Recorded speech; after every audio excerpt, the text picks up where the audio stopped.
श्री सच्चिदानंद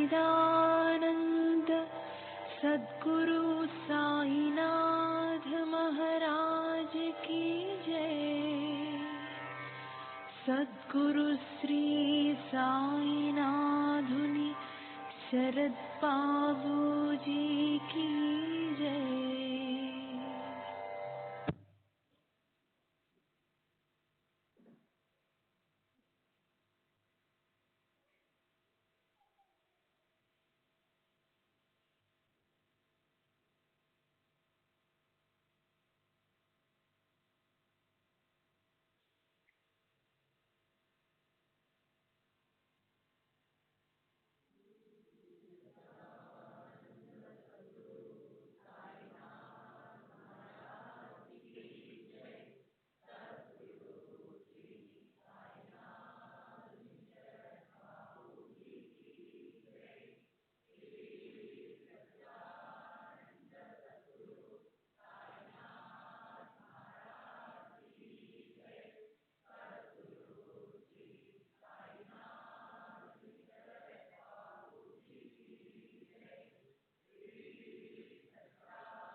श्री सच्चिदानंद सद्गुरु साईनाथ महाराज की जय।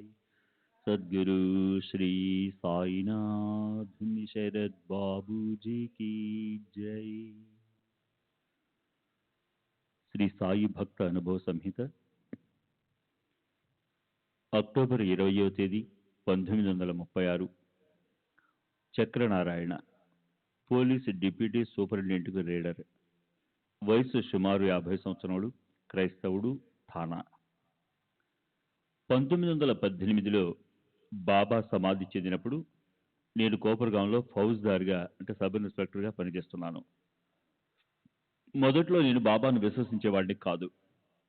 బాబా ఆదాయ వ్యయాలు పరిశీలించేందుకు ప్రభుత్వం వారు నన్ను నియమించారు. మొదట్లో బాబాను అనుమాన దృష్టితో పరిశీలించినప్పటికీ క్రమంగా నాకు వారిపై ఎంతో గౌరవభావం ఏర్పడింది. బాబాలో నాకు నచ్చిన మొట్టమొదటి విషయం, వారు కాంతా కనకాల వలన ఏమాత్రం చెల్లించేవారు కాదు. ఎందరో స్త్రీలు వచ్చి వాళ్ల శిరస్సులను బాబా పాదాలపై ఉంచి నమస్కరించి వారి సన్నిధిలో కూర్చునేవారు. బాబా చెల్లించేవారు కాదు. బాబా వాళ్ళ వంక ప్రశంసాపూర్వకంగా కానీ మోహముతో కానీ చూసేవారు కాదు. వారు బంధాలకు అతీతులు. ఇక డబ్బు విషయాలలో బాబాను క్షుణ్ణంగా పరిశీలించాము. వారికి డబ్బంటే గడ్డిపోచతో సమానం. భక్తులు స్వచ్ఛందంగా వారికి దక్షిణలు సమర్పించేవారు. దక్షిణ ఇవ్వని వారిని ద్వేషించడం, నిందించడం, నిరాదరించడం జరిగేది కాదు. భిక్ష విషయంలో కూడా అంతే. ఎవరు ఏది పెట్టినా తీసుకుని అందరికీ పంచేవారు. దక్షిణల విషయాలలో కూడా ఇలాగే జరిగేది. బాబా తమకు వచ్చిన దక్షిణల మొత్తాన్ని భక్తులకు ధారాళంగా ఇచ్చేసేవారు. మరో అద్భుతమైన విషయం ఏమంటే, ఒక్కొక్క రోజు వారికి దక్షిణల రూపంలో వచ్చిన మొత్తం కంటే ఎక్కువ మొత్తం భక్తులకు పంచేవారు. అధికంగా పంచిన డబ్బు ఎక్కడి నుండి వచ్చేదో మాకు అర్థమయ్యేది కాదు. దీనిని బట్టి వారికి దివ్య శక్తులు ఉన్నట్లు గ్రహించాము. బాబా సమాధి చెందిన తరువాత వారి దగ్గర ఉన్న డబ్బు మేము స్వాధీనం చేసుకున్నాం. అది కేవలం 16 రూపాయలు మాత్రమే.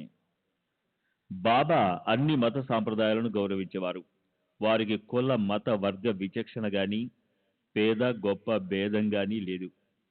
వారెవరిని చులకనగా చూసేవారు కాదు. అందరూ వారికి సమానులే. నేను మొదట షిరిడి వెళ్ళినప్పుడు ఒక భక్తుడు బాబాతో, ఈ ఫౌజ్దార్ క్రైస్తవుడు అని చెప్పాడు. అందుకు బాబా, అయితేనే అతను నా సోదరుడు అన్నారు. ఒకసారి ఒక పోలీస్ అధికారి వచ్చి బాబాను దర్శించాడు. బాబా అతనిని దక్షిణ అడిగారు. అతను తన దగ్గర డబ్బులు లేదని చెప్పాడు. బాబా, నీ పర్సు తెరిచి చూడు, అందులో 50 రూపాయలు ఉన్నాయి అన్నారు. అతను పర్సు తీసి ఆ డబ్బును బాబాకు సమర్పించాడు. బాబా ఆ మొత్తంలో కొంత మాత్రమే తీసుకుని మిగతాది ఆ అధికారికి తిరిగిస్తూ, ఈ డబ్బుని నీ దగ్గరే ఉంచుకో, దీని అవసరం నీకు త్వరలోనే వస్తుంది అన్నారు. అతను వెళ్ళిపోయాడు. తరువాత బాబా చెప్పినట్లు అతనికి ఒక సమస్య ఎదురై అందులో నుండి బయటపడడానికి ఆ డబ్బును ఖర్చు పెట్టవలసి వచ్చింది. తరువాత అతను కృతజ్ఞతతో ఆ మొత్తాన్ని బాబాకు పంపాడు. బాబా మహాసమాధి చెందినప్పుడు జప్తు చేయబడిన వారి ఆస్తులకు సంబంధించిన వ్యవహారాలలో నేను సంస్థానకు సహాయపడ్డాను. బాబా ఆస్తుల పంపకం విషయంలో ప్రజాభిప్రాయాలను సేకరించాను. నేనిచ్చిన వివరాల ఆధారంగా మామలద్దార్ మెజిస్ట్రేట్ పంపకానికి సంబంధించిన ఉత్తర్వులు జారీ చేశాడు. దీనివలన సంస్థానకు ఎన్నో ఇబ్బందులు తప్పాయి. బాబా ఊది సర్వరోగాలను నయం చేస్తుంది. సెప్టెంబర్ 26వ తేదీ 1936 బాంద్రా. జోసెఫ్ ఫౌజ్దార్, వయసు 46 సంవత్సరములు, క్రైస్తవుడు, టర్నర్ రోడ్, బాంద్రా. నేనెప్పుడూ షిరిడి వెళ్ళలేదు. నా స్నేహితుల ద్వారా బాబాను గురించి విని వారి ఫోటో ఒకటి తెప్పించుకున్నాను. కానీ వారిని పూజించేవాడిని కాదు. అద్భుత శక్తులున్న మహాత్మునిగా భావించి గౌరవించేవాడిని. 1917లో గజానన్ నార్వేకర్ అనునతుడు తీవ్ర జ్వరంతో బాధపడసాగాడు. అతని కుమారుడు 500 రూపాయలు తీసుకుని వెళ్లి బాబాకు సమర్పించాడు. ఆ డబ్బు తీసుకోగానే బాబా జ్వరంతో వణకన ఆరంభించారు. భక్తులు దానికి కారణం అడిగారు. అప్పుడు బాబా, మనం ఇతరులకు ఏదైనా చేయదలిస్తే వారి బరువు బాధ్యతలను స్వీకరించాలి అన్నారు. ఆ తరువాత గజానన్ జ్వరం తగ్గిపోయింది. ఒకసారి నేను ఒక క్లిష్టమైన క్రిమినల్ కేసు పరిశోధించవలసి వచ్చింది. నేను సహాయం కోసం బాబాను ప్రార్థించాను. సాయిబాబా నా కలలో కనిపించి ఆ కేసులో ముందుకు వెళ్ళడానికి మార్గం చూపారు. వారు చెప్పినట్లు నడుచుకుని అందులో విజయం సాధించగలిగాను. 1916లో నేను 2 పఠాన్ గజ దొంగలను పట్టుకోవాల్సి వచ్చింది. నేను నా సిపాయిలతో వారిని పట్టుకోవడానికి ప్రయత్నించినప్పుడు పఠాను ఒక సిపాయిని చంపేశాడు. నేను గాయాలతో ఆసుపత్రి పాలయ్యాను. అలా జరుగుతుందని సాయిబాబా ముందు రోజు రాత్రి నా కలలో కనిపించి సూచించారు. ఆ దృశ్యంలో నన్ను 2 పట్టుకుని ఒక వివాహం జరుగుతున్న చోటుకు ఈడ్చుకుంటూ వెళ్ళసాగారు. నా రక్షకుడు అయిన సెయింట్ ఫ్రాన్సిస్ జేవియర్ ద్వారా నేను నా దైనందిన జీవితంలో ఊరట, ఉత్తేజం పొందుతున్నాను. బాబా కూడా నాకు అప్పుడప్పుడు సహాయం చేస్తుంటారు. శ్రీ సచ్చిదానంద సద్గురు సాయినాథ్ మహారాజ్ కీ జై. సద్గురు శ్రీ సాయినాథ్ నిశరద్ బాబూజీ కీ జై.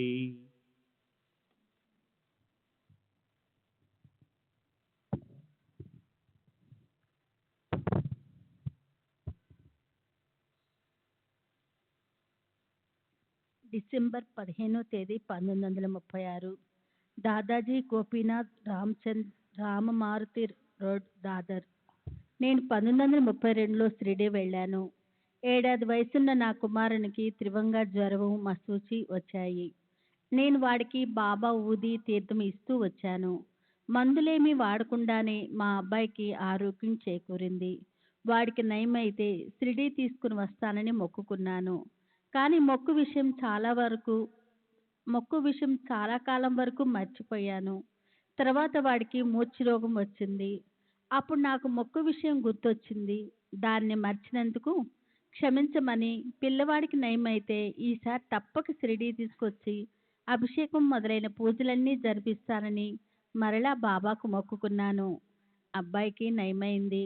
వెంటనే 1932లో వాడిని షిరిడీ తీసుకుని వెళ్ళాము. బాబాకు అభిషేకం చేయించి తిరిగి ఊరికి బయలుదేరాము. మేము కోపురగాంకు సగం దూరంలో ఉన్నప్పుడు పిల్లవాడికి మూర్ఛ రోగం తిరగబెట్టింది. అది చూసి అప్పుడు మాతో ఉన్న పురంద్రే మమ్మల్ని షిరిడీ తిరిగి వెళ్ళి మొక్కుబడులేమైనా మిగిలి ఉన్నాయేమో గుర్తు తెచ్చుకోమని, జరిపించమని సలహా ఇచ్చాడు. మేము అభిషేకం మాత్రమే చేయించి మిగతా పూజలు మర్చిపోయినట్లు అప్పుడు మాకు గుర్తుకొచ్చింది. తిరిగి షిరిడీ వెళ్ళాము. మూర్ఛ వల్ల సగం స్పృహ కోల్పోయిన పిల్లవాడు షిరిడీ చేరిన వెంటనే పూర్తి స్పృహలోకి వచ్చి బాబా సమాధిని ఎక్కి ఆడుకుంటూ కేరింతలు కొట్టసాగాడు. మేము మిగిలిన పూజలన్నీ జరిపించి తిరిగి వచ్చాము. మాకు ఎలాంటి ఇబ్బందులు ఎదురు కాలేదు. 1933లో మేము మరలా షిరిడీ బయలుదేరాము. దారిలో కోపురగాం వద్ద గోదావరి నది చేరాము. అక్కడున్నవారు ఆ సమయంలో నది దాటవచ్చేమోనని చెప్పడంతో మా అబ్బాయిని ఎత్తుకొని నేను, నా భార్య నదిలోకి దిగాము. కానీ నది మధ్యలోనికి వెళ్ళేసరికి ప్రవాహ వేగం ఎక్కువగా ఉండి నా కళ్ళు తిరగసాగాయి. మేమిక కొట్టుకొని పోవటం ఖాయమనిపించింది. అప్పుడు నేను కళ్ళు మూసుకొని బాబాను ప్రార్థించాను. 5 నిమిషాల్లో సాయి సంస్థానికి చెందిన బాలాగురువే వచ్చి నది మధ్యలో ఉన్న మమ్మల్ని పట్టుకొని క్షేమంగా నది ఒడ్డుకు చేర్చాడు. నా కుమారుని పుట్టు వెంట్రుకలను కాశీలో తీయించాలని తలపెట్టాము. అదే సమయంలో షిరిడీలో బాబాకు అభిషేకం చేయించదలిచాము. 2 కార్యక్రమాలు ఒకేసారి జరగాలని మా అభిప్రాయము. కానీ షిరిడీలో ఉన్న నాను పూజారికి బాబాకు అభిషేకం చేయమని సందేశం పంపడం మర్చిపోయాం. మేము కాశీలో కార్యక్రమం పూర్తి చేసుకుని గయకు వెళ్ళాము. గయావాలా ఇంట్లో దిగాము. అక్కడ మా అబ్బాయికి మరలా మూర్ఛ వచ్చింది. అప్పుడు మాకు షిరిడీలో అభిషేకం జరిపించలేదనే విషయం గుర్తుకొచ్చింది. వెంటనే మేము మర్చిన మొక్కు చెల్లించేందుకు ఒకటి, మర్చిపోయినందుకు ప్రాయోచితంగా మరొకటి, మొత్తం 2 అభిషేకాలు జరిపించమని నాను పూజారికి సందేశం పంపించాము. ఆ తర్వాత పిల్లవాడు కోలుకున్నాడు. మా తదుపరి ప్రయాణం క్షేమంగా సాగింది. 1934లో నా కుమారుడు జ్వరంతో బాధపడసాగాడు. అది ఎలాంటి జ్వరమో ఎవరూ కనిపెట్టలేకపోయారు. నేను బాబా ఊది తీర్థం ఇచ్చాను. పిల్లవాడికి జ్వరం తగ్గిపోయింది. 1935లో వాడి కాలి బొటన వేలు విపరీతంగా వాచింది. డాక్టర్లు ఆ వేలును కోసివేయాల్సి ఉంటుందని చెప్పారు. కానీ ఊది వాడటం వల్లనే వాడికి నయమైంది. ఈ విధంగా నేను బాబానే నమ్ముకొని వారి కృపాశీస్సులతో క్షేమంగా ఉన్నాను. శ్రీ సచ్చిదానంద సద్గురు సాయినాథ్ మహారాజ్ కీ జై. సద్గురు శ్రీ సాయినాథుని శరత్ బాబూజీకి జై. అక్టోబర్ 18వ తేదీ 1936 శాంతాక్రూజ్, సాయంత్రం 4 గంటలకు. Rao Bahadur Maheshwari V Pradhan, BA LLB, high court pleader మరియు జేపీ జస్టిస్ ఆఫ్ పీస్. వయసు 56 సంవత్సరాలు. సాయిబాగ్, శాంతాక్రూజ్. నేను నా బంధువులు బాబా దగ్గరికి వెళ్ళడానికి కారకులు శ్రీ సాయి నానాసాహెబ్ చందోర్కర్. 1910వ సంవత్సరం మే నెల మొదటి వారంలో ఒకరోజు మా సోదరులు, బంధువులు చాందోర్కర్తో మాట్లాడుతూ ఉన్నారు. నా సోదరుడు రామారావు, చాందోర్కర్ల మధ్య సంభాషణ ఇలా జరిగింది. రామారావు: ప్రస్తుతం అక్కలకోట మహారాజ్ లాంటి మహాత్ములు ఎవరైనా ఉన్నారా? చాందోర్కర్: అలాంటి వారిని చూడాలనుకుంటున్నావా? రామారావు: అవును. చాందోర్కర్: అయితే షిరిడీ వెళ్ళు. సాయిబాబా అటువంటి మహనీయులే. రామారావు: మేము షిరిడీ గురించి వినడం ఇదే మొదటిసారి. అదెక్కడుంది? అక్కడికి ఎలా వెళ్ళాలి? చాందోర్కర్. షిరిడి అహ్మద్నగర్ జిల్లాలోని కోపర్గాం తాలూకాలో ఉంది. మన్మాడ్ రైల్వే స్టేషన్ మధ్య ఉన్న కోపర్గాం స్టేషన్లో దిగాలి. అక్కడి నుండి 11 మైళ్ళ దూరంలో ఉన్న షిరిడి టాంగాలో వెళ్ళవచ్చు. శ్రీ సాయిబాబా గొప్పతనం, శక్తి, కరుణ తత్వం గురించి చాందోర్కర్ ఎంత స్పష్టంగా వర్ణించాడంటే అక్కడున్న శ్రోతలు ఎంతో ప్రభావితులై వీలైనంత త్వరలో షిరిడి చేరి ఆ మహాత్ముని దర్శించాలని అభిలషించారు. ఆ మరుసటి రోజే నా స్నేహితులు, బంధువులు 10-15 మంది ఒక బృందం ఏర్పడి షిరిడీకి ప్రయాణమయ్యారు. వాళ్ళతో పాటు నన్ను కూడా షిరిడీకి తీసుకొని వెళ్ళాలనుకున్నారు. కానీ నేను ఆ సమయంలో ఇంట్లో లేనందున నా భార్యతో చెప్పి వాళ్ళు బయలుదేరారు. ఆ రోజు నేను మా అమ్మ వద్ద ఉన్నారు. ఆమె వాళ్ళ ప్రయాణాన్ని గురించి నాతో చెప్పింది. నేను అజ్ఞానంతో బాబా నిజమైన సాధువో కాదో ఎవరు చెప్పగలరు అన్నాను. షిరిడి వెళ్ళిన వాళ్ళు తిరిగి వచ్చిన తర్వాత ఆ బృందంలోని నా సోదరుని కలిశాను. వాళ్ళు షిరిడి నుంచి తెచ్చిన బాబా ఫోటోను దాసగణ రచించిన భక్తి లీలామృతంలో 31 అధ్యాయాన్ని నేను అదే రోజు తిరిగి ఇస్తానని చెప్పి ఇంటికి తీసుకొని వచ్చాను. ఆ అధ్యాయంలో బాబా లీలలు, మహిమలు గురించి వర్ణించబడింది. నా భార్యకు బాబా ఫోటో చూపించి 31వ అధ్యాయాన్ని బిగ్గరగా చదివి వినిపించాను. అది నన్నెంతగానో ప్రభావితం చేసింది. నాలో గొప్ప మార్పు వచ్చింది. మా అమ్మ దగ్గరనే వెలిబుచ్చిన సందేహాలు తొలగిపోయాయి. నిజమైన మహాత్ముడే ఉంటే అది సాయిబాబానే అన్న నమ్మకం ఏర్పడింది.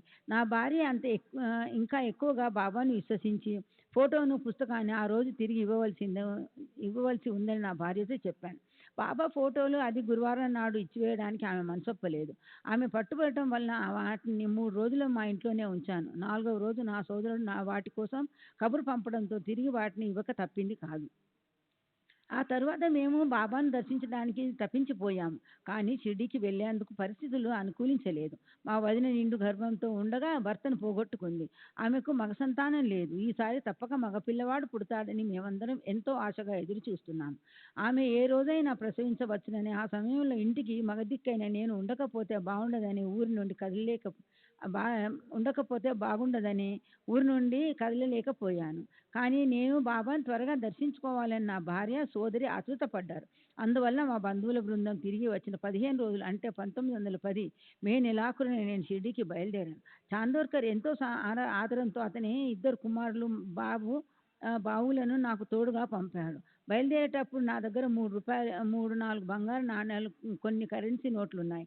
బాబా దక్షిణ అడిగితే ఇవ్వడానికి ఒక నోటు మార్చి 20 వెండి రూపాయల నాణ్యాలు సిద్ధంగా ఉంచుకున్నాను. మేము కోపర్గాంలో దిగగానే అక్కడి మహంతాదార్ గారు చక్కగా స్వాగతం పలికారు. గోదావరిలో స్నానం ఆచరించి షిరిడి చేరాము. మా కోసమే నిరీక్షిస్తున్నారా అన్నట్టు బాబా లెండి తోట దగ్గర నిలబడి ఉన్నారు. మేము టాంగా దిగి వారికి నమస్కరించాము. మేము సాటేవాడలో బస చేశాం. అక్కడ మాకు Rao Bahadur Sathe Noolkar first class sub జడ్జిలో పరిచయం అయ్యింది. కొంతసేపటి తర్వాత నేను తెచ్చిన పూలు, పండ్లు, మాలలు తీసుకొని బాబాను దర్శించడానికి మసీదుకు వెళ్ళాము. బాబాకు పూలమాలలు వేసి తీసుకువెళ్ళిన కానుక సమర్పించాం. బాబా కళ్ళతోనే చూసిన వెంటనే వారు గొప్ప మహాత్ములనే నా నమ్మకం దృఢపడింది. ఇంతటి మహనీయులను దర్శించుకునే అవకాశం కల్పించినందుకు ఆ భగవంతునికి ధన్యవాదాలు అర్పించుకున్నాను. బాబా వెంటనే నా నమ్మకాన్ని పరీక్షించదలిచాను. వారు నన్ను దక్షిణ అడిగారు. ఇవ్వడానికి సిద్ధంగా ఉంచుకున్న వెండి రూపాయల బదులు ఒక బంగారు నాణ్యాన్ని వారి చేతిలో పెట్టాను. బాబా ఆ నాణ్యాన్ని మొదట జార్జి బొమ్మ ఉన్న వైపు, తర్వాత బొరుసు వైపు తిప్పి చూశారు. అలా 3 సార్లు చేశారు. ఆ 3 సార్లు అదేమిటి అని నూల్కర్ను అడిగాను. నూల్కర్ అది బంగారు నాణ్యమని చెప్పాడు. దీని విలువ ఎంత అని బాబాను ప్రశ్నించారు. 15 రూపాయలని నూల్కర్ చెప్పాడు. బాబా ఆ నాణ్యాన్ని తిరిగి నాకే ఇచ్చేసి, ఇది నాకొద్దు, నువ్వే ఉంచుకొని నాకు 15 రూపాయలు ఇవ్వు అన్నారు. నేను దానిని పర్సులో పెడుతున్నప్పుడు నూల్కర్ అది బాబా స్పర్శతో పునీతమైన నాణ్యమని, దాన్ని ఇతర నాణ్యములతో కలపకుండా ఉంచుకోమని చెప్పాడు. నేను అలాగే చేసి బాబాకు 15 వెండి రూపాయలు ఇచ్చాను. బాబా వాటిని మరల లెక్కించి, ఇక్కడున్నవి 10 రూపాయలే, మరో 5 రూపాయలు ఇవ్వు అన్నారు. నిజానికి వారు నా నమ్మకాన్ని పరీక్షిస్తున్నారా? సహజంగా వాదించడానికి అలవాటు పడిన ఏ లాయర్ అయినా బాబా చేసిన ఆరోపణ తప్పని, తాను లెక్కించి సరిగ్గా 15 రూపాయలు ఇచ్చానని వాదిస్తాడు. కానీ నేను అలా చేయలేదు. అది నా నమ్మకాన్ని పెట్టిన పరీక్షగా తలచి వారి లెక్కే సరైనదని ఆమోదించి ఆనందంగా నా దగ్గర మిగిలి ఉన్న 5 వెండి రూపాయలు తీసి వారికి సమర్పించాను. నా జేబులో ఉన్న 20 రూపాయలు బాబాకు ఇచ్చేందుకు తెచ్చానని వారికి తెలుసు. అందుకే లెక్క తప్పిందని మిషతో నేను సమర్పించదలిచిన మొత్తాన్ని వారు స్వీకరించారు. నా వద్ద ఇంకా చాలా డబ్బు ఉన్నప్పటికీ 20 రూపాయలు మాత్రమే స్వీకరించారు. అంతకు మించి వారు నన్ను దక్షిణ అడగలేదు. తర్వాత నేను ఇక్కడి నుండి వచ్చేశాను. శ్రీ సచిదానంద సద్గురు సాయినాథ్ మహారాజ్ की जय. సద్గురు శ్రీ సాయినాథుని శరత్ బాబూజీ की जय. నేను మరలా మసీదుకి వెళ్ళేటప్పటికీ బాబా తమ చుట్టూ చేరిన భక్తులందరికీ ఊది ఇస్తున్నారు. దూరంగా నిలబడి ఉన్న నన్ను చూసి దగ్గరికి రమ్మని సైగ చేసి, బావు అప్పటి నుండి నన్ను ఎప్పుడు అలాగే పిలిచేవారు. 2-3 రోజులలో అంతా బాగైపోతుంది అని ఊది ఇచ్చారు. ఊది తీసుకొని బయటికి వెళ్ళిపోయాను. బాబా నాపై ప్రత్యేకంగా చూసిన ఆదర అభిమానాలకు నూల్కర్, శ్రీమతి జోగు మొదలైన భక్తులందరూ ఆశ్చర్యపోయారు. నూల్కర్ ఆనందంతో నన్ను ఆలింగనము చేసుకున్నాడు. ఐశ్వర్యాన్ని, బంగారాన్ని, కుటుంబ హోదాను బాబా ఏమాత్రం లెక్క చేయరన్న విషయము అందరికీ తెలుసు. కనుక బాబా ప్రత్యేక అభిమానం పొందడానికి నేను ఏ సందర్భాలను పారాయణ చేశాను తెలుపమని శ్రీమతి జోగు అడిగింది. నేను చేసిన సద్గ్రంథాల అధ్యయనం, పారాయణం ఏమీ లేదని వినమ్రంగా జవాబిచ్చాను. మరుసటి రోజు ఇంటికి బయలుదేరాలను కొని బాబాను అనుమతి కోరాను. బాబా తమదైన ప్రత్యేక రీతిలో రేపు వెళ్ళు అంటూ అనుమతి నిరాకరించారు. ప్రతిరోజు ఈ విధముగానే చెబుతూ 8 రోజులు నన్ను షిరిడిలో ఉంచేశారు. నేను మరుసటి రోజు బాబాకు ప్రత్యేకంగా విందు భిక్ష ఇవ్వదలిచి విందులో ఏ ఏ పదార్థాలు ఉండాలో, ఎవరెవరిని ఆహ్వానించాలో తెలుపమని బాబాను ప్రార్థించాను. ప్రత్యేకించి విందుకు బొబ్బట్లు, పురన్ పోలీలను తయారు చేయించమని, తమకు అభిమాన పాత్రుడైన బాబును ఆహ్వానించమని బాబా చెప్పారు. బాబు దాదా కేల్కర్ సోదరుని కుమారుడు. నేను బాబాని ఆహ్వానించక ముందే నేను కూడా వస్తాను, మీ హే ఇన్ అని బాబా అన్నారు. మరుసటి రోజు విందు బాబా చెప్పిన ప్రకారమే ఏర్పాటు చేశాను. బాబును, ఇతర భక్తులను ఆహ్వానించాను. వాళ్ళందరూ వచ్చి కూర్చున్న తర్వాత పళ్ళాలలో పదార్థాలన్నీ వడ్డించబడ్డాయి. బాబాకు ప్రత్యేకంగా ఒక పళ్ళెంలో వడ్డించాము. ఇంతలో ఒక కాకి వచ్చి బాబా ప్లేట్లోని పురన్ పోలి ఎత్తుకొని పోయింది. ఆ రూపంలో బాబానే వచ్చి విందు ఆరగించారని భక్తులందరూ సంతోషంతో జయ జయ ధ్వనులతో చేశారు. జయ జయ ధన్యాలతో చేశారు. ఆ రోజు మధ్యాహ్నం బాబా తమ శరీర భాగ్యాన్ని చూపిస్తూ, ఈ భాగం అంతా విపరీతంగా నొప్పి పుడుతుంది, కానీ 3-4 రోజుల్లో తగ్గిపోతుంది అన్నారు. బాబా చూడడానికి ఆరోగ్యంగానే ఉండడం వలన పైన మాటల ద్వారా వారు చెప్పదలుచుకున్నది ఏమిటో అర్థం చేసుకోవడం మా శక్తికి మించిన పని. శ్రీ సచిదానంద సద్గురు సాయినాథ్ మహారాజ్ की जय. సద్గురు సాయినాథుని శరత్ బాబూజీకి జై.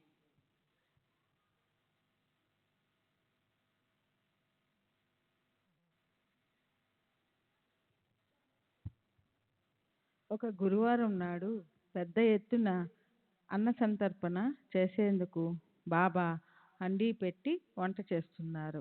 వారు భక్తులందరినీ మసీదు నుండి తరిమివేసి ఒంటరిగా హండీ దగ్గర ఉన్నారు.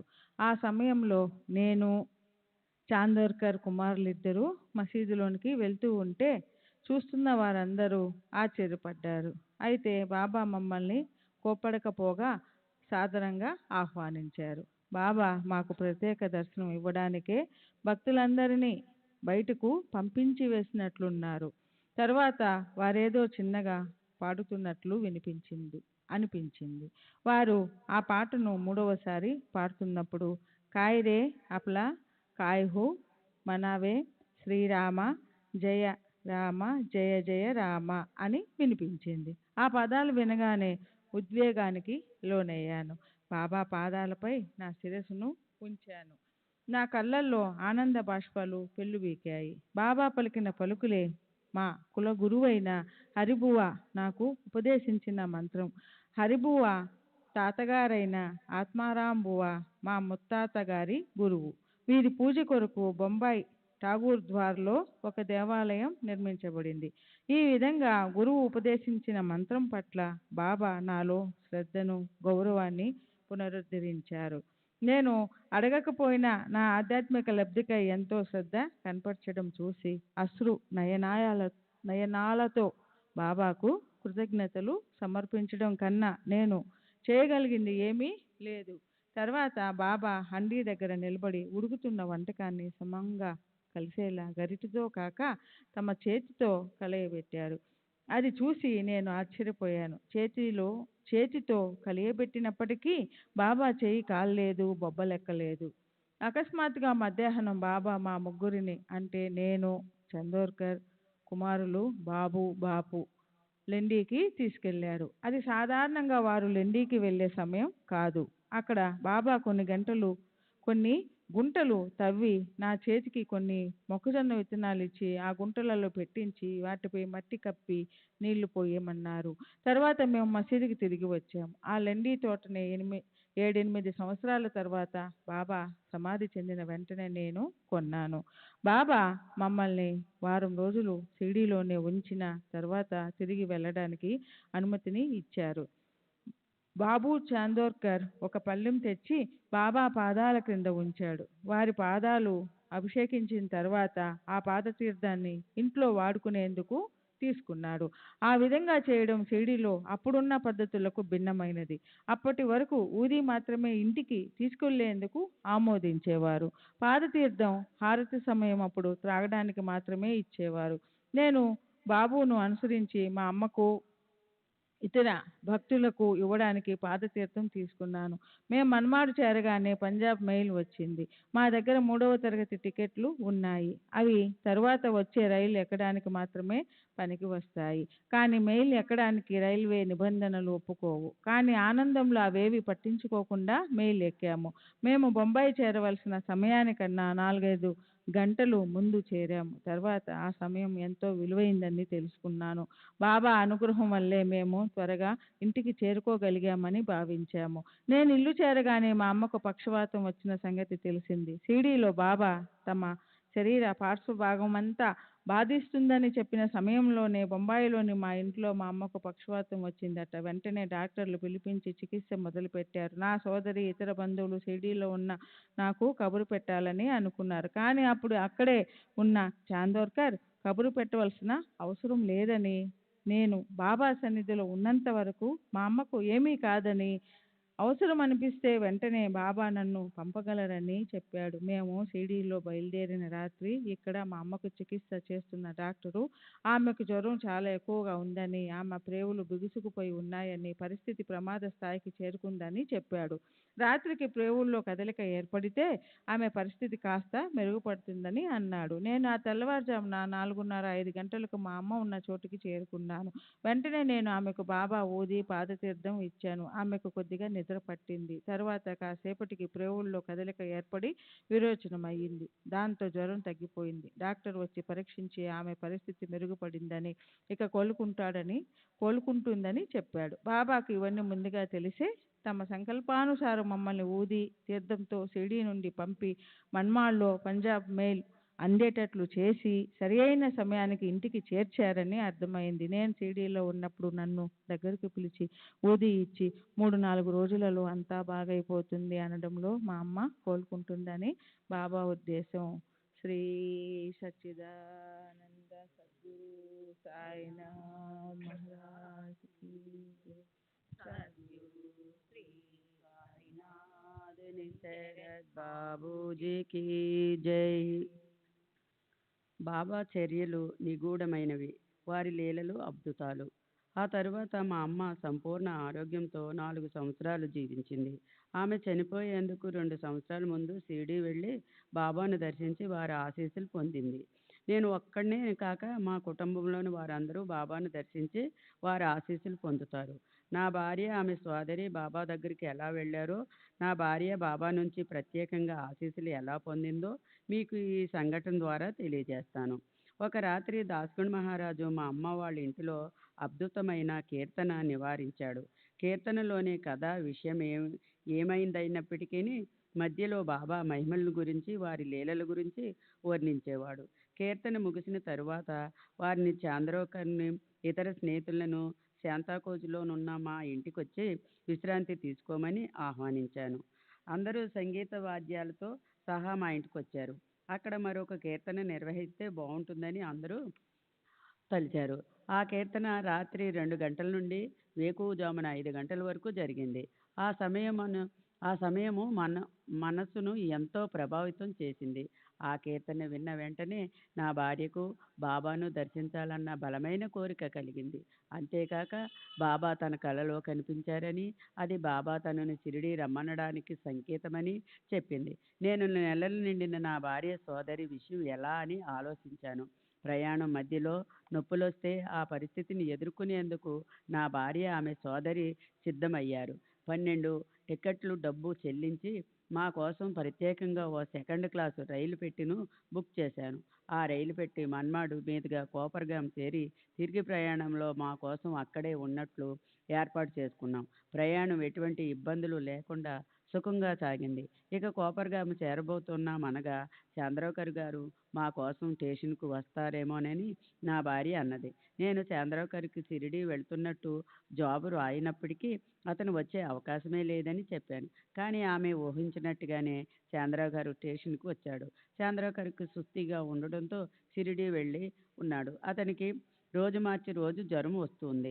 మేము షిరిడీ వెళ్ళే రోజు, అతనికి జ్వరం వచ్చే రోజు ఒకటే అయ్యింది. అయినప్పటికీ నా ఉత్తరం అందుకున్న అతను కోపర్గ్రామ్ స్టేషన్కు వచ్చి మమ్మల్ని స్వాగతించేందుకు బాబా అనుమతి కోరాడు. బాబా వెంటనే అనుమతించారు.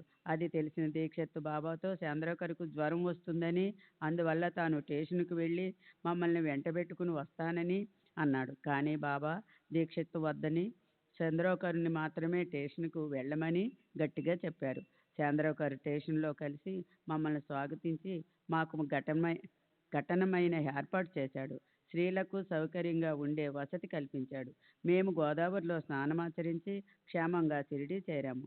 చంద్రకరు మా కోసం ఇంత శ్రమ తీసుకున్నప్పటికీ ఆరోగ్యపరంగా అతనికి కొంచెం కూడా ఇబ్బంది కలగలేదు. అంతేకాదు, చంద్రకర్కు ఆ రోజు నుండి మళ్ళీ జ్వరం రాలేదు. శ్రీ సచ్చిదానంద సద్గురు సాయినాథ్ మహారాజ్ కి జై.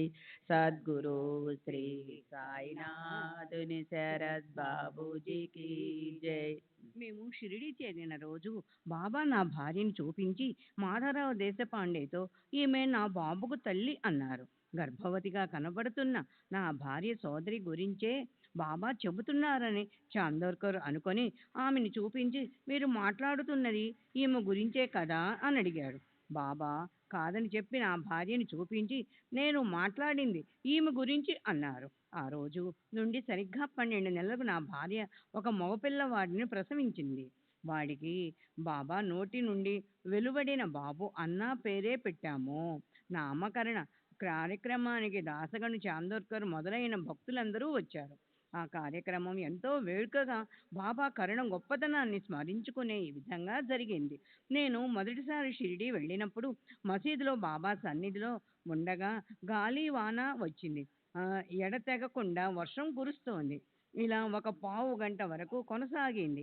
నేనప్పుడు వర్గం ఇలాగే కొనసాగితే నదులు వాగులు పొంగుతాయి. అప్పుడు నేను బొంబాయి వెళ్ళటానికి కష్టమవుతుంది. బాబా నన్ను తిరిగి వెళ్ళడానికి అనుమతి ఇవ్వరేమోనని అనుకున్నాను.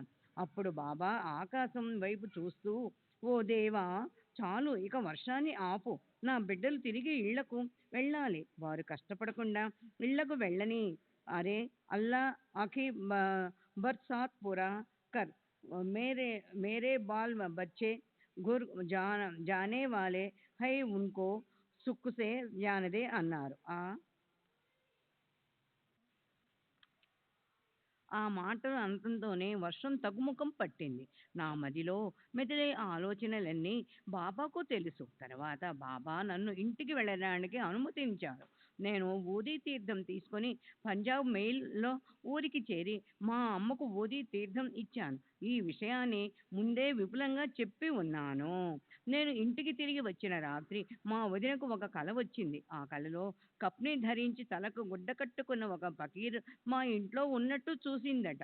నేను షిరిడీలో బాబా అనుమతి తీసుకుంటున్నప్పుడు నేను మీ వెంటే వస్తాను అన్న బాబా మాటలు నిజమయ్యాయని తోచింది. బాబా మా ఇంట్లోనే ఉన్నారు. శ్రీ సచ్చిదానంద సద్గురు సాయినాథ్ మహారాజ్ की जय. సద్గురు శ్రీ సాయినాథ్. శాంతాకృతిలో 1936 అక్టోబర్ 19వ తేదీన వివరించిన విషయాలు. బాబా మా కుటుంబంపై చూపిన కృప అపారమైనది. బాబు పుట్టినప్పటి నుండి నా భార్య తన మెట్టినింటి ఇలవేల్పుగా బాబాను కొలుచుకోవాలని నిర్ణయించుకుంది. మా సాంప్రదాయానుసారం ఏ స్త్రీ అయినా తనకు బిడ్డ పుట్టినప్పుడు గోధుమలు, టెంకాయ, పండ్లు కొంగులో కట్టుకొని అత్తవారింటికి వెళ్ళి తన మామగారి ముందు కానీ లేక వారు పూజించే ఇలవేల్పు ముందు కానీ ఉంచాలి. కానీ నా భార్య ఈ వస్తువులన్నీ కొంగున కట్టుకొని 4 నెలల వయసున్న బాబును తీసుకుని షిరిడీ వెళ్ళి బాబాకు సమర్పించింది. బాబా వాటిని ప్రేమతో స్వీకరించారు. అంతేకాక బాబును తమ చేతులలోనికి తీసుకొని లాలిస్తూ, బాబు ఎక్కడికి వెళ్ళావు? నేనంటే విసుగు కలిగిందా? లేక నా మీద అలిగావా? బాబు కోటే గేలా హోతాస్ మాల కటలాస్ హోతాసే కాయ్ అంటూ ముద్దాడారు. తర్వాత బాబు షిరిడీ వచ్చిన సంతోష సమయంలో వారి జేబులో నుండి 2 రూపాయలు తీసి బర్ఫీ తెప్పించి కొడుకు పుట్టిన సందర్భంలో ఎలా మిఠాయిలు పంచుతారో అలాగే బాబా అందరికీ బర్ఫీ పంచారు. ఇది 1912లో జరిగింది. శ్రీ సచ్చిదానంద సద్గురు సాయినాథ్ మహారాజ్ కి జై.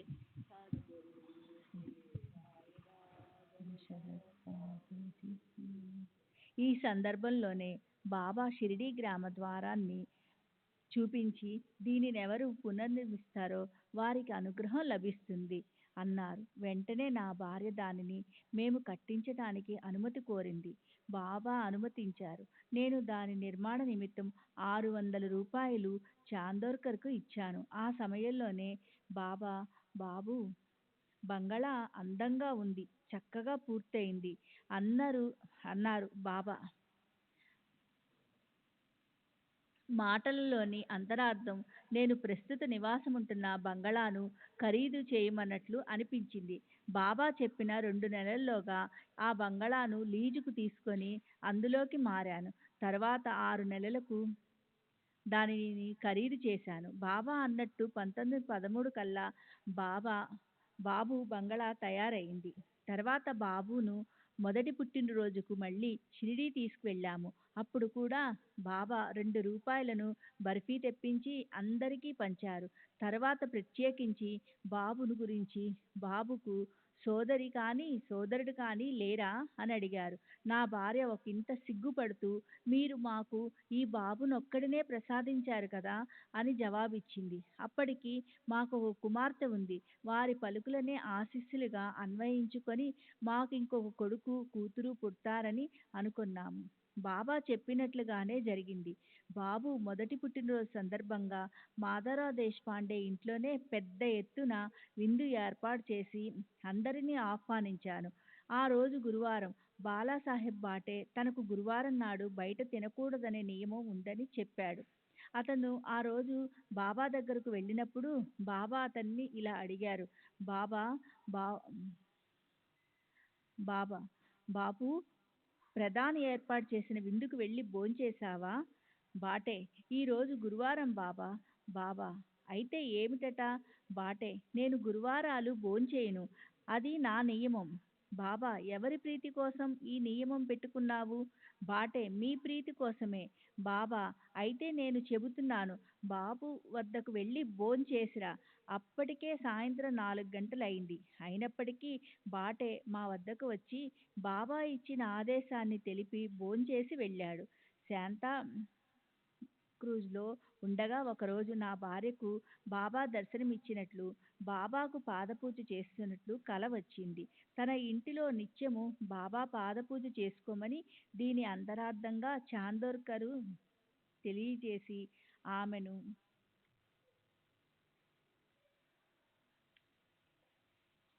ఆమె ఆమెను 2 వెండి పాదుకలను తీసుకుని షిరిడీ వెళ్ళమని చెప్పాడు. శ్రీ సచ్చిదానంద సద్గురు సాయినాథ్ మహారాజ్ की जय। सद्गुरु श्री సాయినాథ్ శరత్ బాబూజీ की जय। ఆమె అలాగే చేసింది. ఆమె బాబా వద్దకు వెళ్ళగానే కాళ్ళు ముడుచుకుని కూర్చుని ఉన్న బాబా తమ పాదాలను చాచి పాదుకులను ఈ పాదాల మీద ఉంచి పూజించుకో అన్నారు. నా భార్య అలాగే బాబాను పూజించింది. అప్పుడు బాబా నానాసాహెబ్తో, చూసావా, ఈ తల్లి నా పాదాలను కోసి తీసుకువెళుతోంది అంటే నానాహినే మాజే పాయ్ పహా కాపో నేలే అన్నారు. బాబానే ఆ 2 పాదుకలను ఆమె చేతికిచ్చారు. అప్పటి నుండి ఆమె ప్రతిరోజు బాబా పాదుకలను పూజిస్తోంది. నేను మొదటిసారి షిరిడి వెళ్ళినప్పటి నుండి మసీదులో బాబాతోనే భోంచేసేవాడిని. బాబా స్వయంగా తమ చేతితో పదార్థాలను తీసి మా పళ్ళాల నిండా పెట్టేవారు. ఇలా పెట్టింది చాలా ఎక్కువ పరిమాణంలో ఉండేది. విలువైన ఆ ప్రసాదాన్ని పారేయకుండా నాకు పెట్టిన దాంట్లో 35 భాగం నా మేనకోడలితో ఇంటికి పంపేవాడిని. అది మా కుటుంబానికంతా సరిపోయేది. అంతేకాక నేను తిన్న ప్రసాదంతో నా కడుపు నిండి రాత్రికి ఆకలయ్యేది కాదు. బాబా భోంచేసిన తర్వాత భోజనానంతర పలహారముగా పండ్లను ఇచ్చేవారు. నేను బాబుని తీసుకు వెళ్ళినప్పుడు వాడికి వండిన పదార్థాలు సహించవని బాబా మొదటి వాడికి మామిడి పండ్లు మొదలైనవి తినిపించేవారు. దానితో వాడి కడుపు నిండేది. నాకు మరో కూతురు పుట్టిన తర్వాత బాబుతో కలిసి 3 పిల్లలను తీసుకుని మసీదుకు వెళ్ళి బాబాతో భోంచేసేవాడిని. శ్రీ సచిదానంద సద్గురు సాయినాథ్ మహారాజ్ కీ జై। సద్గురు శ్రీ సాయినాథ్ శరత్ బాపూజీ కీ జై। నేను చివరిసారిగా బాబాను దర్శించింది 1918 మే నెలలో. అప్పుడు నా దగ్గర 3800 రూపాయలు ఉన్నాయి. బాబా పట్టుబట్టినందువల్ల నేను అనుకున్న సమయం కన్నా ఎక్కువ కాలం షిరిడీలో గడపవలసి వచ్చింది. వాచా చెప్పకపోయినా వారి వద్ద స్పష్టంగా కనిపించే పద్ధతి ఏమిటంటే, బాబా తాము ప్రేమించిన వారి వద్ద ఉన్న డబ్బంతా తరచుగా తీసుకుంటూ ఉంటారు. అలా యస్యానుగ్రహమిచ్చి తస్యమిత్తం పరమాణ్యం అంటే నేను ప్రేమించిన వారి సంపదను పూర్తిగా తీసుకుంటాను. అందువల్ల నెల రోజులు షిరిడీలో ఉండి బయలుదేరేపటికి నా దగ్గరున్న డబ్బు అంతా అయిపోవడమే కాకుండా 1200 రూపాయలు అప్పుపడ్డాను.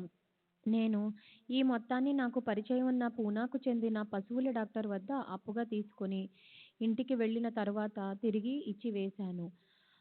బాబు అనారోగ్యంగా ఉన్నప్పుడు జరిగిన సంఘటనను వివరిస్తాను. బాబుకు అప్పుడు 3 లేదా 4 సంవత్సరాలుంటాయి. బాబు తీవ్ర అనారోగ్యానికి గురయ్యాడు. మాధవ భట్ అనే తెలుగు పూజారి మా కుటుంబ శ్రేయస్సు కోసం మా ఇంట్లో ప్రతిరోజు మంత్రజపం పూజ నిర్వహించేవాడు. అతడికి మా కుటుంబంతో మంచి అనుబంధమే ఉండేది. అతనికి బాబుపై ప్రేమ అభిమానాలు ఉండేవి. మేము బాబాను పూజించడం పట్ల మొదట్లో అతనికి సదాభిప్రాయం లేదు. మేము ముస్లిం ఫకీరమైన సాయిబాబాను కొలుస్తున్నందుకే బాబు అనారోగ్యం పాలయ్యాడని అతని అభిప్రాయం. కానీ ఈ అభిప్రాయం మాతో చెప్పే ధైర్యం అతనికి లేకపోయింది. ఒక రాత్రి అతనికి ఒక కల వచ్చింది. ఆ కలలో ఒక రూపం. మా వద్ద ఉన్న ఫోటోను చూసి కలలో వచ్చింది సాయిబాబా అని గుర్తించాడు. మిట్టమైన కూర్చొని ఆ చేతితో బెత్తాన్ని పట్టుకుని అతనితో, ఏమనుకుంటున్నావు, నేను ఈ ఇంటి యజమానినన్నారు. ఈ కల విషయం ఎవరికీ చెప్పలేదు. అతను బాబు కోలుకోవడం కోసం మమ్మల్ని దత్తునికి మొక్కుకోమని చెప్పాడు. కానీ మేము సాయియే దత్తాత్రేయుడని అతనికి చెప్పాము. శ్రీ సచ్చిదానంద సద్గురు సాయినాథ్ మహారాజ్ కీ జై। సద్గురు శ్రీ సాయినాథ్ కీ జై। తర్వాత బాబు ఆరోగ్యం క్షీణించి ప్రమాద స్థితికి చేరుకుంది. బాబు పరిస్థితిని గమనించిన అతను పరిగెత్తుకుంటూ వెళ్ళి బాబా ఫోటో ముందు నిలబడి, బాబా, సాయంత్రం 4 గంటల లోపల బాబు జ్వరం పూర్తిగా తగ్గిపోయి మిద్దెపై నుండి కిందికి రాగలిగితే మీరు దత్తాత్రేయుడని నేను నమ్ముతాను అని పెద్దగా ప్రార్థించాడు. కొద్దిసేపటికి బాబు జ్వరం తగ్గడం ప్రారంభమై సాయంత్రం 4 గంటలకల్లా ఆడుకునేందుకు తనను కిందికి తీసుకెళ్ళమని కోరటంతో వాళ్ళమ్మ వాడిని కిందికి తీసుకొని వచ్చింది.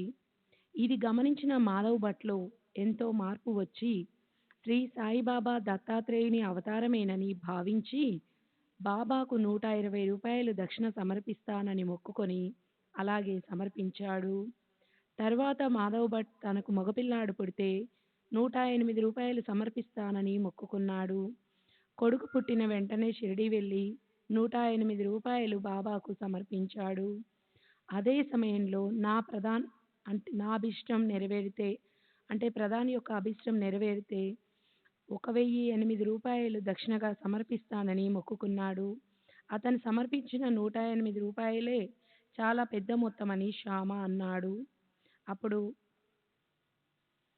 దీనికన్నా ఎంతో ఎక్కువ మొత్తం నాకు ఇవ్వబోతున్నాడు అని 1008 రూపాయల మొక్కును ఉద్దేశించి బాబా అన్నారు. శ్రీ సచ్చిదానంద సద్గురు సాయినాథ్ మహారాజ్ కి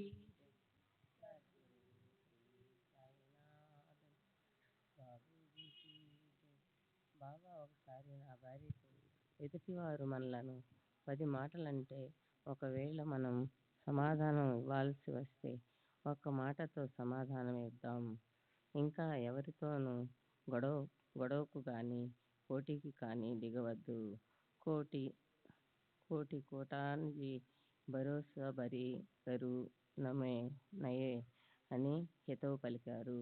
1918లో చివరిసారిగా షిరిడీ వెళ్ళి బాబాతో 32 రోజులు గడిపినప్పుడు ఒకరోజు భక్తులందరం బాబాకు ఛత్రం పట్టి మేళ తాళాలతో ఊరేగింపుగా లెండీకి తీసుకెళ్ళి విడిచి వచ్చాము. కాసేపటికి నన్ను మాత్రం పిలిపించారు. వారు నా తలపై తమ హస్తాన్నించి, బాబూ, నేను చెప్పిన పని చేస్తావా అని అడిగారు. నేను చేస్తానని చెప్పాను. అయితే నాకు 100 రూపాయలు ఒక సంచిలో వేసి మసీదుకు తెచ్చి ఇవ్వు అన్నారు. ఈ విధంగా బాబా నేను తీసుకొచ్చిన డబ్బే కాక అరువుగా తీసుకున్న డబ్బును 3800 ప్లస్ 1200 కూడా నా నుండి స్వీకరించారు. బాబా అప్పుడు ఏవేవో సంజ్ఞలు చేశారు. నాకు వాటి భావం స్పష్టంగా అర్థం కాలేదు.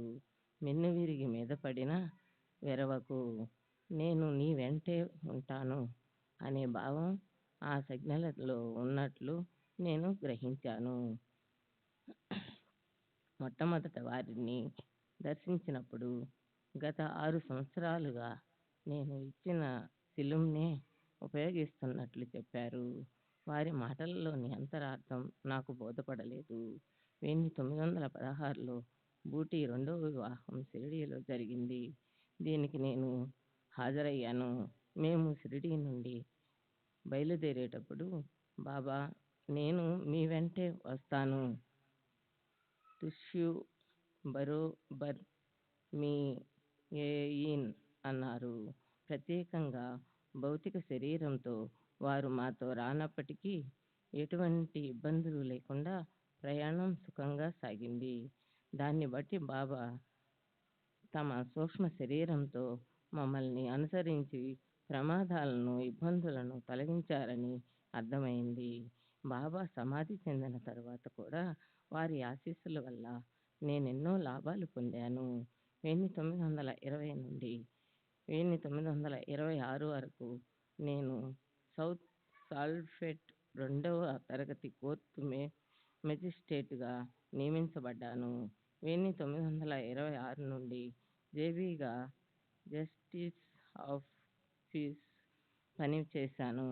బొంబాయి శాసన మండలి సభ్యునిగా దానా నుండి 1921-23 ఎన్నుకోబడ్డాను. 1927లో దావు బహదూర్ బిరుదు నాకు ప్రదానం చేయబడింది. శ్రీ సచ్చిదానంద సద్గురు సాయినాథ్ మహారాజ్ కీ జై. సద్గురు శ్రీ సాయినాథ్ నిసరత్ బాబూజీ కీ జై.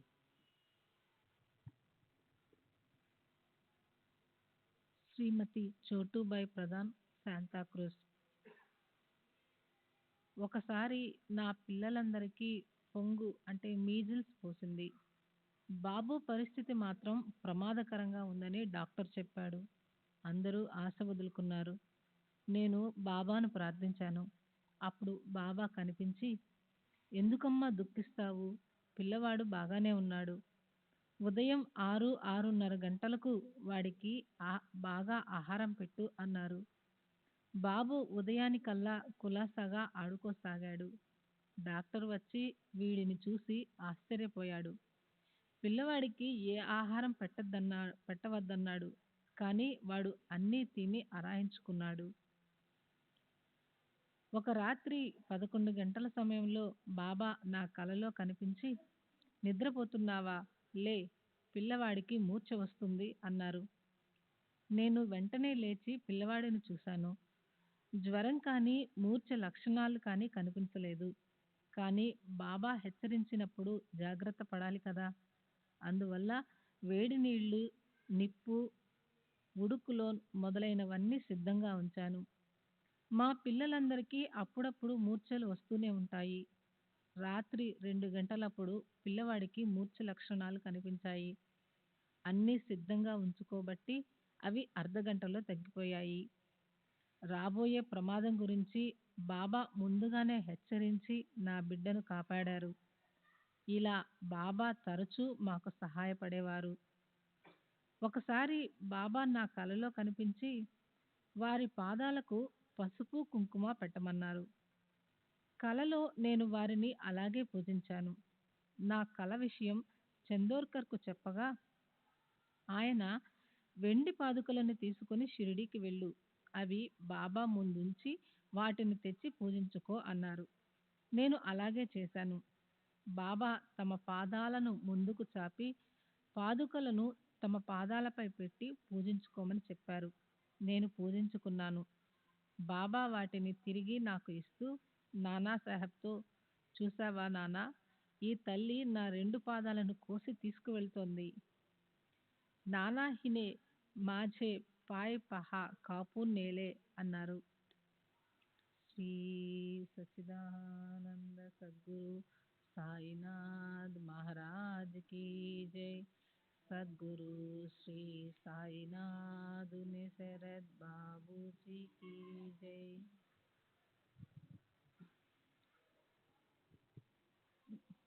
ఒకరోజు మసీదులో బాబా ఆగ్రహంతో కేకలు వేస్తారేమోనని నేను భయపడ్డాను.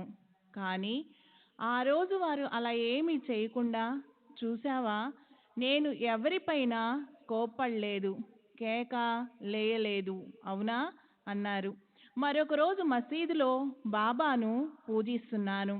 వాడాలో నా బిడ్డ ఏడుస్తుండటం బాబాకు తెలిసి నన్ను పూజ మధ్యలో ఆపి ఇంటికి వెళ్ళు అని పంపించి వేశారు. నేను వెళ్ళి బిడ్డను సముదాయించి మసీదుకు తిరిగి వచ్చాను. బాబా ఇప్పుడు పూజ చేసుకో అన్నారు.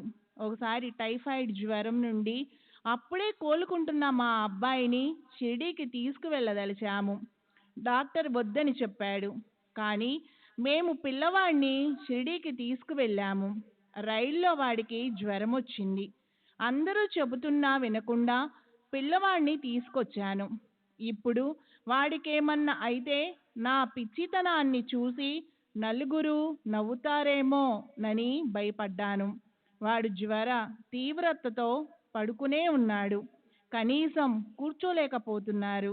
మేము షిరిడీ చేరి బాబా వద్దకు వెళ్ళేటప్పటికి పిల్లవాడు కోలుకొని లేచి నిలబడగలిగాడు.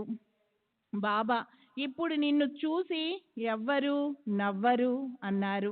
రైల్లో ప్రయాణించేటప్పుడు నా మదిలో మెదిలిన ఆలోచన గురించి బాబాకు తెలుసు. 16/10/1918 అంటే బాబా మహాసమాధి చెందిన మరుసటి రాత్రి బాబా మరణిస్తూ కనిపించారు. నేను బాబా చనిపోతున్నారు అని అరిచాను. అప్పుడు బాబా మహాత్ముల విషయంలో చనిపోయారని అనకూడదు, సమాధి చెందారని అనాలి అన్నారు. బాబా శరీరం నిశ్చలంగా ఉంది. చుట్టూ భక్తులు చేరి రోధిస్తున్నారు. నాకు చాలా బాధ కలిగింది. తరువాత నేను రాత్రి 12:30 గంటల సమయంలో నిద్ర నుండి మేల్కొన్నాను. ఉదయం అన్నా చించనీకర్ నుండి జాబు వచ్చింది. బాబా 15 తారీఖు 10వ నెల 1918 సంవత్సరం విజయదశమి రోజున మధ్యాహ్నం 3 గంటలకు సమాధి చెందినట్లు అందులో ఉంది. 19/10/1918 రాత్రి బాబా నా కలలో కనిపించి నాకు 3 రూపాయలు ఇచ్చారు. కలలో డబ్బు తీసుకోవడం అశుభంగా తోచి నేను బాధపడుతున్నాను. అప్పుడు బాబా తీసుకో తీసుకో, కానీ నీవు డబ్బాలో దాచిన డబ్బంతా నాకు పంపు అన్నారు. మరుసటి రోజు నేను అలాగే దాచుకున్న డబ్బంతా షిర్డీలో జరిగే కార్యక్రమాల కోసం పంపాను. నాకు పై కల వచ్చిన రాత్రే బాబా నా సోదరి కలలో కనపడి తమ సమాధిపై కప్పేందుకు పసుపచ్చని పీతాంబరాన్ని పంపమని ఆదేశించారు. మేము అలాగే చేశాము. శ్రీ సచ్చిదానంద సద్గురు సాయినాథ్ మహారాజ్ కీ జై. సద్గురు శ్రీ సాయినాథుని శరత్ బాబూజీ కీ జై.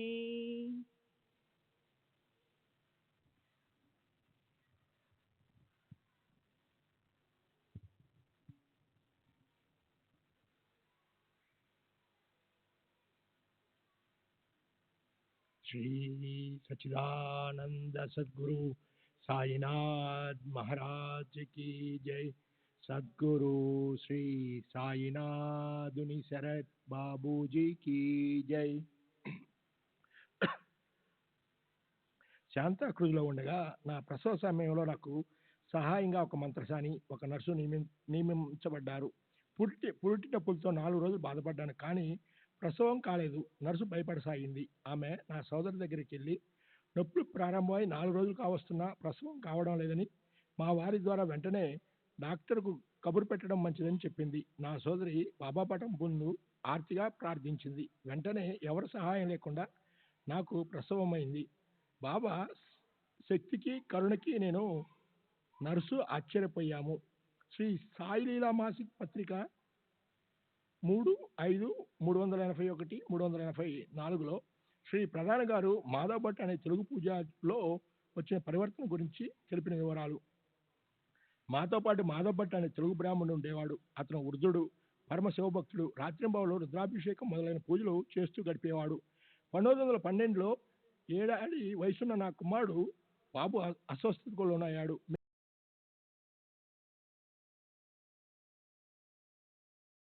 శివుని ఆగ్రహానికి గురయ్యామని, అందుకే బాబు అస్వస్థుడయ్యానని భట్ భావించేవాడు. ఒక రాత్రి బాబు జ్వరం తీవ్రమై ప్రమాద స్థితి ఏర్పడింది. మేము భట్టును లేపాలని అనుకుంటున్నాం, కానీ అతడే తను తానే లేచి మేడపైకి వచ్చి నేరుగా వెళ్ళి బాబా ఫోటో ముందు కూర్చుని, నాకు వచ్చిన స్వప్నం నిజమైతే బాబు జ్వరం 5 నిమిషాల్లో తగ్గిపోవాలి, రేపటి నుండి వాడు ఆడుకోగలగాలి, డాక్టర్లు వాడు పూర్తిగా కోలుకున్నట్లు చెప్పాలి, అలా జరిగితే మీరు సిద్ధపురుషుడని నమ్మి ముందు సాగిలపడ్డాను. 15 రోజుల్లో షిర్డీ వచ్చి మీకు 108 రూపాయల దక్షిణ సమర్పిస్తాను అని మొక్కుకున్నాడు. భట్ తనకు వచ్చిన కళ గురించి చెప్పాడు. ఒక ముసల్మాను బాబా వలె దుస్తులు ధరించి దండం చేతబూని తన పడక దగ్గరికి వచ్చి లేపాడు. తర్వాత మేడపైకి మెట్లు ఎక్కుతూ, నీకేం తెలుసు, ఈ ఇల్లు నాది, ఈ బిడ్డను నేనే ప్రసాదించాను, నీవు పిల్లవాడి రోగం నయం చేయగలవని అనుకుంటున్నావా? ఆ పిల్లవాడు నావాడు, ఆ విషయం నీకు వెంటనే నిరూపిస్తానని పైకి వెళ్ళాడు. దాంతో తాను మేలుకొని బాబా పటం దగ్గర ప్రార్థించడం జరిగిందని భట్టి చెప్పాడు. అతను ప్రార్థించిన శ్రీ అనుకుంటున్నావా? ఆ పిల్లవాడు నావాడు. ఆ విషయం నీకు వెంటనే నిరూపిస్తానని పైకి వెళ్ళాడు. దాంతో నేను మెలుక్కొని బాబా పటం దగ్గర ప్రార్థించడం జరిగిందని బట్టి చెప్పాడు. అతను ప్రార్థించిన గంట తర్వాత బాబుకు జ్వరం, దగ్గు తగ్గిపోయాయి. పిల్లవాడు చురుగ్గా ఆడుకోసాగాడు. ఇది చూసి బట్టి నేరుగా బాబా పటం దగ్గరకు వెళ్ళి సాష్టాంగ నమస్కారం చేశాడు. తర్వాత మొక్కు తీర్చడానికి షిర్డీ వెళ్ళాడు. బాబా బట్టును చూసిన వెంటనే, ఇతడు నన్ను కుక్క అని, పిల్లి అని, ముసల్మాన్ అని అంటున్నాడు అని భక్తులతో చెప్పారు. బాబా అంతర్యామిత్వానికి భట్టు ఆశ్చర్యచకితుడై వారి పాదాలపై పడి నమస్కరించాడు. అప్పుడు బాబా శ్యామతో, ఈ భట్టు నన్ను రోజుకు ఎన్నిసార్లు పూజిస్తాడు అన్నారు. తర్వాత భట్టు బాబాను ఇలా ప్రార్థించాడు. మొదటిది, తనకు ఒక కుమారుడు పుడితే 108 రూపాయలు దక్షిణ సమర్పించుకుంటానని. రెండవది, తన యజమాని అయిన శ్రీ ప్రధాని గారి కోరిక నెరవేరితే దానికి 10 డబ్బు దక్షిణగా సమర్పించుకుంటానని మొక్కుకున్నాడు. అదే రోజు మధ్యాహ్నం మసీదుకి వెళ్ళి బాబాను దర్శించాడు. బాబా అతన్ని దక్షిణ అడిగారు. శ్యామ బాబాతో ఆ ఉదయం భట్టు దక్షిణ సమర్పించాడని చెప్పాడు. అతను ఉదయం ఇచ్చింది చాలా చిన్న మొత్తం, అతను ఇంకా పెద్ద మొత్తమే మనకి ఇవ్వబోతున్నాడు అని బాబా అన్నారు. తన అంతరంగంలోని ఆలోచనలన్నీ బాబాకు తెలుసని భట్టు చెప్పాడు. 1 సంవత్సరం తర్వాత భట్టుకు మగ పిల్లవాడు పుట్టాడు. భట్టు షిరిడి వెళ్ళి బాబాకు 108 రూపాయల దక్షిణ సమర్పించాడు. తన స్వగ్రామంలో అతని సోదరుడు నిర్మించిన దత్త మందిరంలో బాబా ఫోటో నుంచి పూజించసాగాడు. శ్రీ సచ్చిదానంద సద్గురు సాయినాథ్ మహారాజ్ కీ జై. సద్గురు శ్రీ సాయినాథ్ శరణ్.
श्री सच्चिदानंद सद्गुरु साईनाथ महाराज की जय। सद्गुरु श्री साईनाथ शरद बाबू जी की जय। साई रहम नजर करना, बच्चों का पालन करना।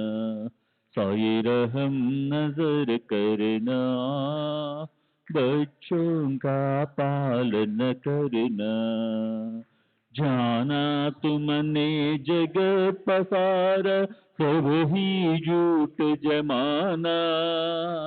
जाना तुमने जगत पसारा, सब ही झूठ जमाना।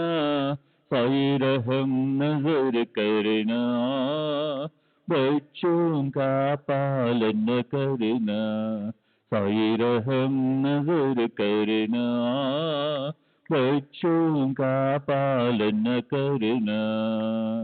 मैं अंधा हूँ बंदा आपका, मुझसे पद दिखलाना, मैं अंधा हूँ बंदा आपका, मुझसे पद दिखलाना, साई रहम नजर करना, बच्चों का पालन करना, साई रहम नजर करना, बच्चों का पालन करना।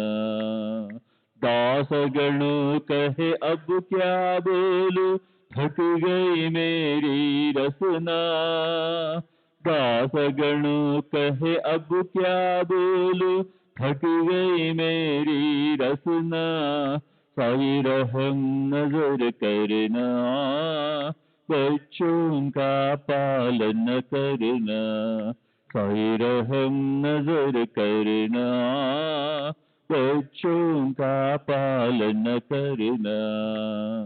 रहम नजर करो अब मोरे साई, तुम बिना नहीं मुझे माँ बाप बाई, रहम नजर करो मैं अंधा हूँ बंदा तुम्हारा, मैं अंधा हूँ बंदा तुम्हारा, मैं ना जानू, मैं ना जानू, मैं ना जानू, अल्लाह इलाही, रहमो नजर करो, रहमो नजर करो अब मोरे साई, तुम बिना नहीं मुझे माँ बाप बाई, रहमो नजर करो।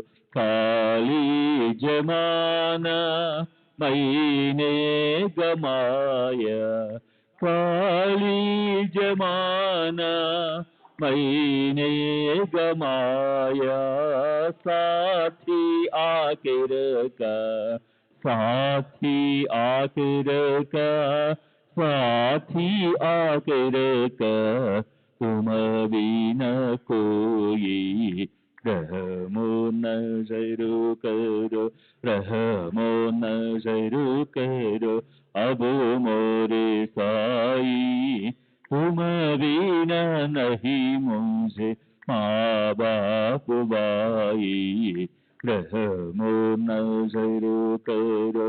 अपने मस्जिद का झाड़ू गणो है, अपने मस्जिद का झाड़ू गणो है, मालिक हमारे, मालिक हमारे, मालिक हमारे, तुम बाबा साई, रहमो नजर करो, रहमो नजर करो अब मोरे साई, तुम बिना।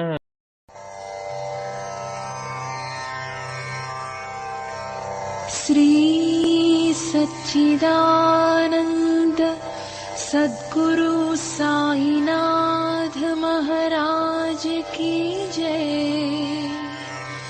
सद्गुरु श्री साईनाथुनि शरद बाबूजी की जय।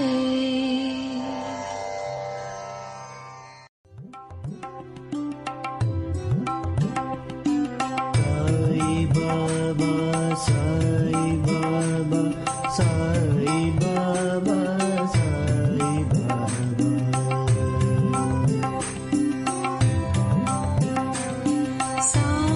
बाबा, साई बाबा, साई बाबा, साई बाबा,